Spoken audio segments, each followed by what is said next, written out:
Hello, I'm Ryan McEachern, and welcome to The DIG. On this episode, we will be talking with Bob Izsak from the Business Health Council. They've identified 5 major trends that will affect your business moving forward. But first, we have our own Stephanie Alvarez to share some important information with us. Hi, Steph. Hi, Ryan. So on July 28th at 1 p.m. Eastern Time, we will have the webinar of MineSpot, a new mining hub open innovation program. Our speakers will be talking about Vale's 15 challenges for global companies to propose any solutions. We will be sending our email with the registration link to our mailing list, but for those who are not in the list, you can contact me directly at alvarez@mscacanada.ca. Thanks, Stephanie. This is a really good example of how we connect our members to opportunities to grow their business. So we'll catch up with you later in the show. The pandemic has impacted every business, and we know there will be lasting changes to how business will be done in the future.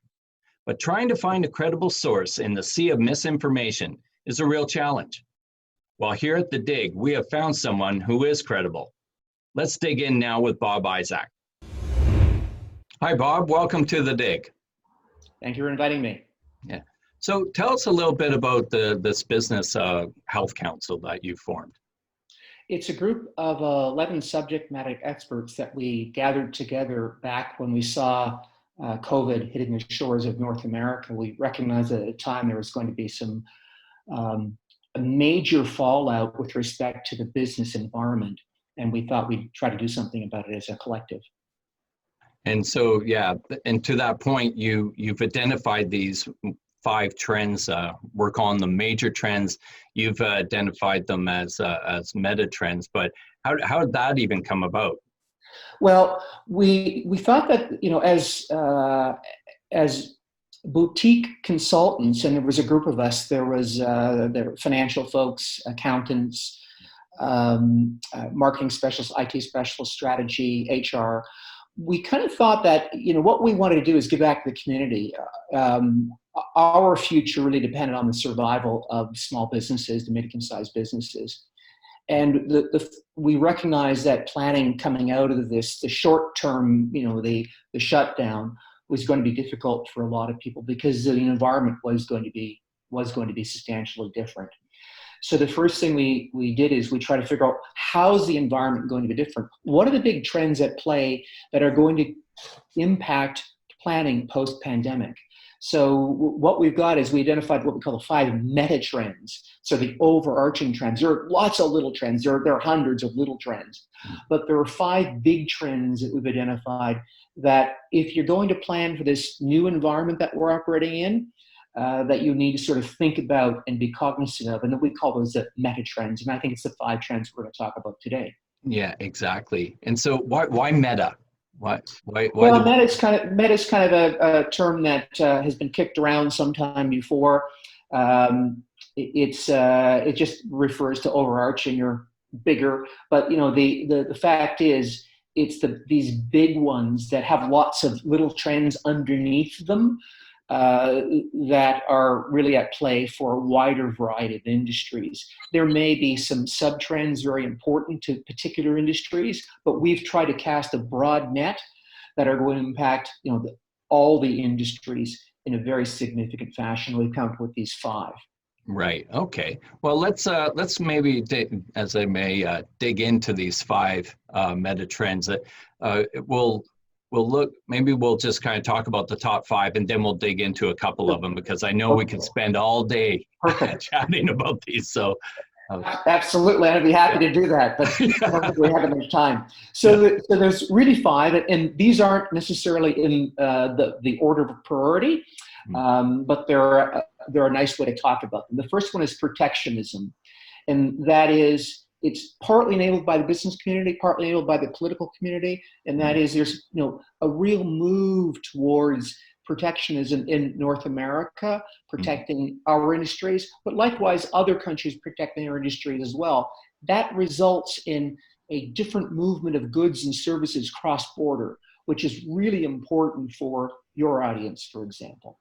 The next one is, number 2, is accelerated pace of change. I think we've seen that already. look at how fast Zoom, which we're using today, has been adopted for regular business activities. And that's only one of many things. The adoption of these new technologies is unprecedented. We've never seen it before.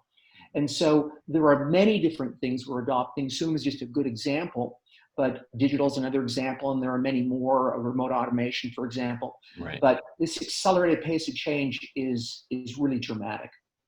The next one, number 3, is accelerate adoption of automation in white collar and in industry.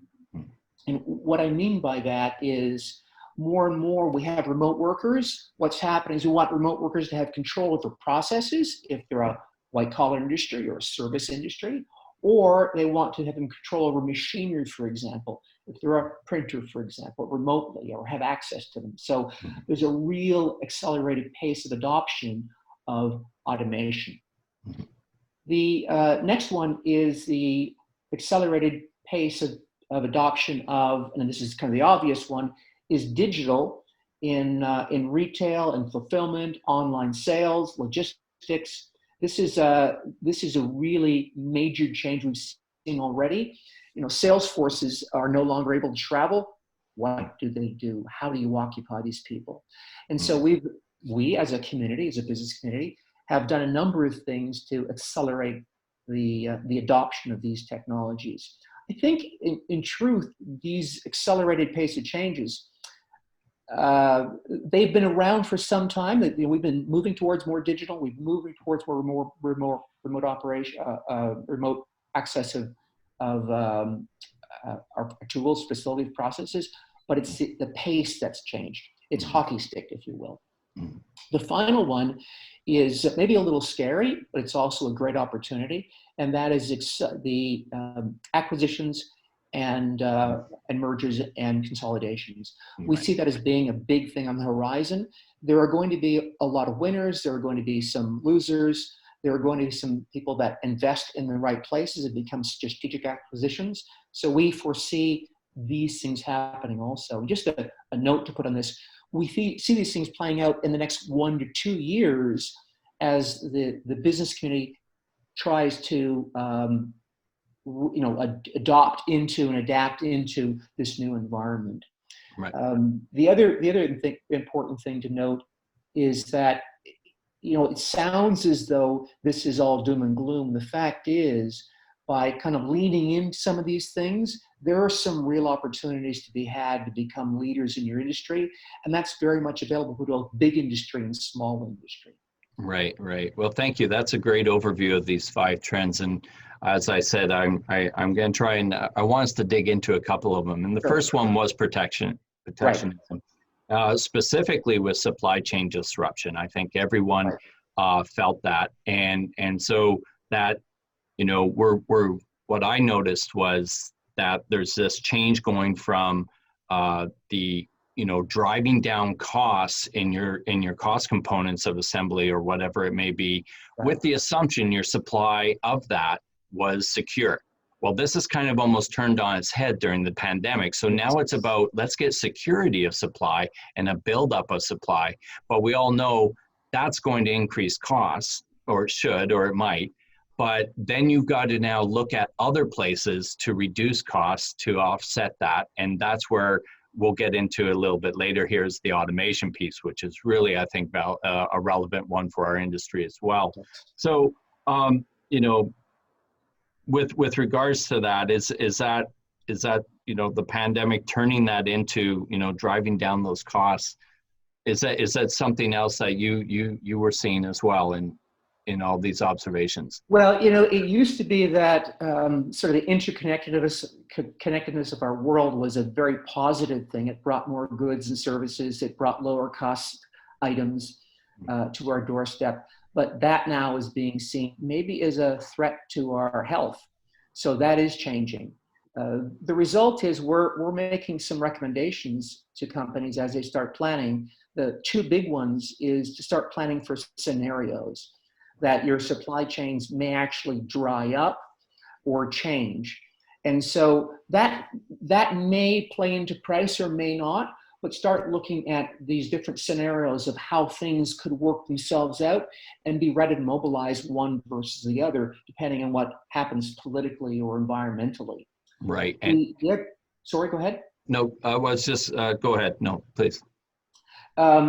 So, supply chain's important. It may actually be tariffs and restrictions that play into, which play back into your pricing. So I'm going to step away from that for a second. One of the things we're also recommending is doing some price sensitivity analysis, because we do think, like you said, there could be some price increases, price decreases. We don't know that yet. So do some price sensitivity analysis and start looking at how that might impact your revenues, and in turn your profitability and your ability to operate in your current style of operation. Right. And you also mentioned a little deeper into the protectionism is that concept of single source supply is probably not about, again, it's about being nimble and agile, if we can use those words as well. Yes. But you caught me as I was going to interrupt you. Exactly. The tariffs piece was definitely something that we experienced in the past. We saw a bit of a nuance there as we came live with the new NAFTA, the potential of it. So, and we know our supply base, the mining supply and services sector was affected by that. And they started looking at their supply chains in a different way because of that risk. So you mentioned that whole scenario planning, I think is really. Absolutely.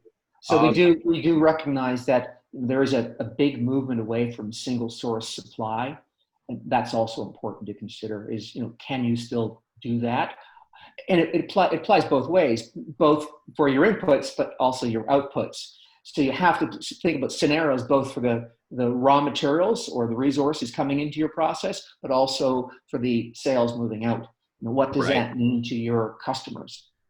Right. So, and this is kind of a nice dovetail, that whole supply disruption, and then how do you offset potential costs? And again, this automation piece, I think, is really at the forefront in our sector. And not only that, but also from the client's perspective too. You make mention of that.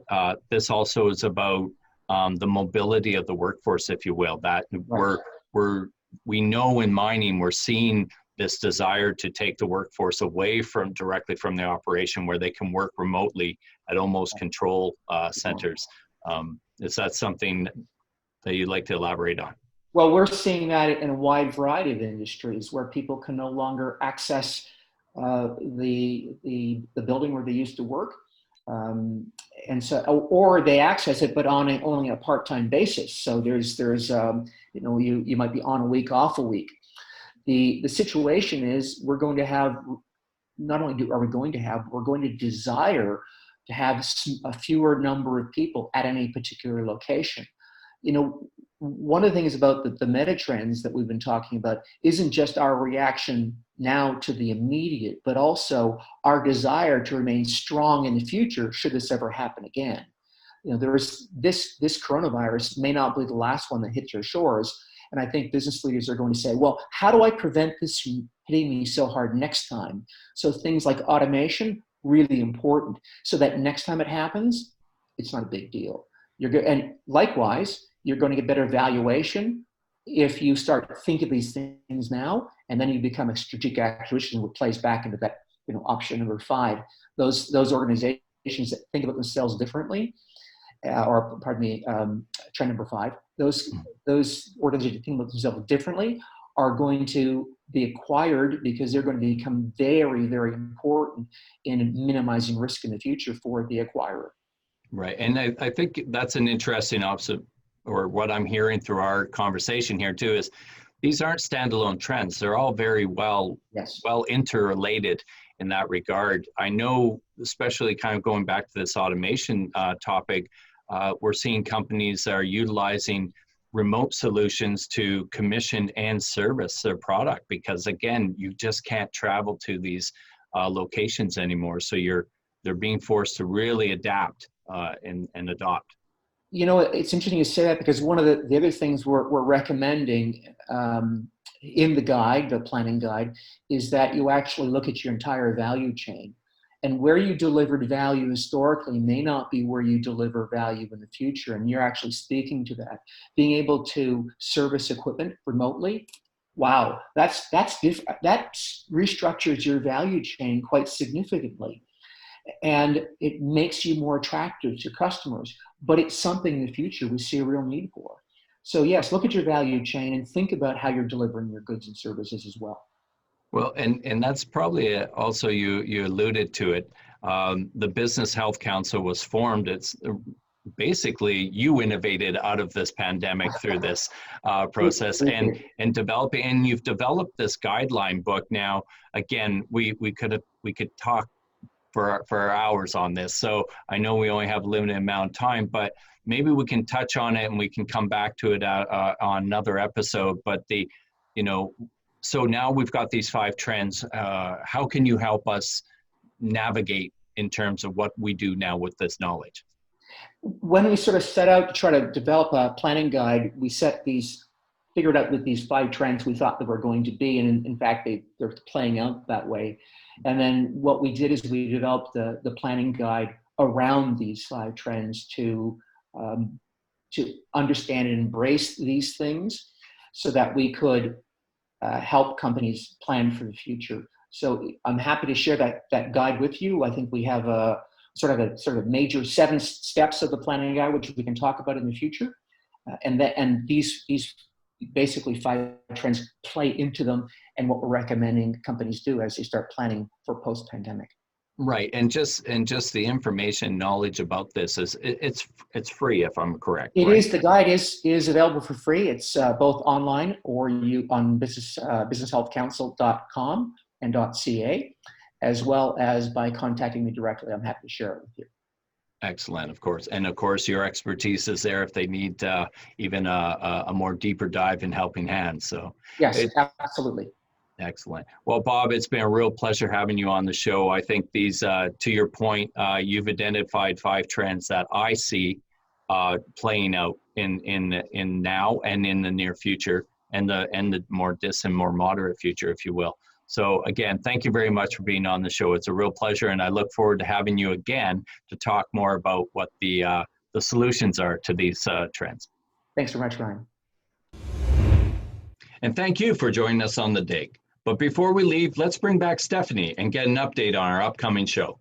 Thanks, Ryan. On next week's episode, we will have Todd Burns, president and founder of Cypher Environmental, so stay tuned for another great show. And as always, we are accepting new members. For more information, contact us at membership@mstacanada.ca. Back to you, Ryan. Thanks, Stephanie. I'm looking forward to speaking with Todd. He's one of our most engaged members in the association. So until next time, I'm Ryan McEachern. Take care and stay safe.